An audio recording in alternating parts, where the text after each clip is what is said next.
Deus nunca começa pelo quê. Ele começa pelo onde, quem. Então Deus vai sempre perguntar onde, quem. Por isso que quando ele encontra com o Caim, ele fala, onde está o seu quem? Deus não pergunta o que é que ele fez com o irmão dele. Ele pergunta onde ele colocou o irmão dele. E aí ele está perguntando onde ele colocou o irmão dele no coração, tipo assim, né? Então, quando o homem peca, Deus não pergunta imediatamente para ele o quê? Ele pergunta onde, quem, e só então ele pergunta O quê? o quê. Então eu preciso entender que Deus, quem irá por nós? Eis-me aqui. Quem irá, está definindo um onde. Eis-me aqui, está definindo um quem. Deus chama Abraão e diz o quê? Sai desse seu onde, desse seu quem, e vai para o meu onde e para o meu quem. E nunca falou para Abraão diretamente o que ele ia fazer. O quê? Então, se eu quiser discutir a igreja, eu tenho que olhar para a igreja brasileira no seu onde, no seu quem. E hoje eu percebo que a igreja brasileira é uma igreja órfã. Ela é como uma criança órfã. Uau. Entende? Porque ela está sendo... E o que é uma criança órfã? É uma criança ensinada a pensar como escravo. Caramba. E não existe orfandade de mãe. De mãe. Só existe orfandade de pai. Então eu tenho uma figura de viúva e órfãos. Uma igreja viúva parindo filhos órfãos. Porque o que é a tirania egípcia, a tirania babilônica, a tirania de Herodes faz? Ela vai lá e mata os filhos homens, para continuar tendo filhos de mães viúvas órfãs. E aí eu vou buscar para a gente entender o que é o meu sentimento. Eu acho que se Deus estivesse aqui hoje, ele ia conversar com a igreja brasileira como ele conversou com Jeremias, nos dias de Jeremias. Ele vai chegar e falar assim, por que vocês colocaram uma rainha nos céus?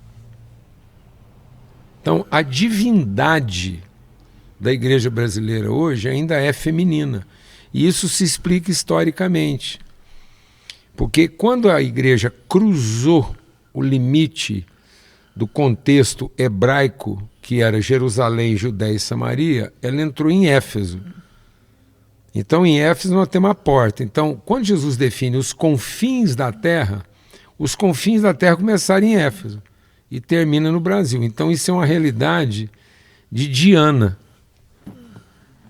A espiritualidade dos confins da terra, ela é uma espiritualidade de uma divindade feminina, que não tem corpo, tem peito. Ela não é definida nas suas relações quem.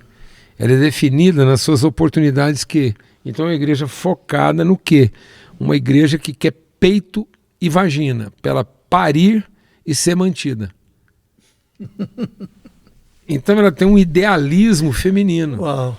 E o idealismo feminino infantiliza qualquer processo porque foca no serviço à criança enquanto Então Deus vai conversar. Aí Deus vai conversar e falar, por que vocês colocaram a rainha nos céus? Quem é a rainha nos céus? É Diana. Onde foi que Maria foi colocada como corredentora? Onde é que foi que Maria subiu como rainha dos céus? Na única vez que o concílio de Roma reuniu fora de Roma. E onde foi isso? Em Éfeso. Por que Éfeso? Diana. Porque é lá que Maria foi enterrada e lá a divindade. Então lá foi o encontro de Maria com Diana. Sim. Morreu Maria, reencarnou Diana. Então aí nós vamos pegar a Maria e dar legalidade a Diana, que é a conversa de Deus com Jeremias. Num contexto rainha dos céus, como é que funciona a dinâmica litúrgica e devocional da igreja? Deus vem conversar e fala, como é que vocês funcionam aí? Não, aqui é o seguinte, os homens não falam nada e pagam a conta. É assim que funcionava a igreja de Jeremias. E as mulheres? As mulheres resolvem o que a igreja tem que fazer, a reunião de oração, elas que definem a liturgia. E os filhos de vocês? Os filhos, eles tocam em banda, faz fogueira, eles buscam fogueira, acende o fogo para o culto funcionar, as mulheres dizem o que são as prioridades e os homens pagam o dízimo. Então é assim que a igreja funciona. Rapaz, os homens mantêm, né? Mantém as jovens mulheres. fazem a fogueira. Mas não é assim que está lá em Jeremias? O pessoal da mídia, do marketing. Não, mas fala a verdade, então. Mas não é assim que tem em Jeremias ou não é assim? Deixa a coisa mais animada. Aí Deus fala assim, por que vocês fazem assim? Loucura. Por quê? Porque desde que a gente faz assim, nunca faltou comida. Então funciona. O que o diabo prometeu, monta uma estrutura religiosa em que o poder é para comida, a liturgia é para o interesse, a espiritualidade é para proteção, e vai funcionar. Mas não vai funcionar dentro do seu propósito. Só vai fazer o sistema rodar. Pronto, aí os filhos são escravos da execução, as mulheres são orientadores da rotina e os homens são patrocinadores. Sabe o que Deus fez? Depois que ele ouviu, sabe quem deu esse relatório? As mulheres. Sabe com quem Deus foi conversar? Com os homens. Aí Deus falou assim para os homens, seguinte, daqui por diante, nenhum de vocês será capaz de dizer Deus é Senhor. Pode rodar.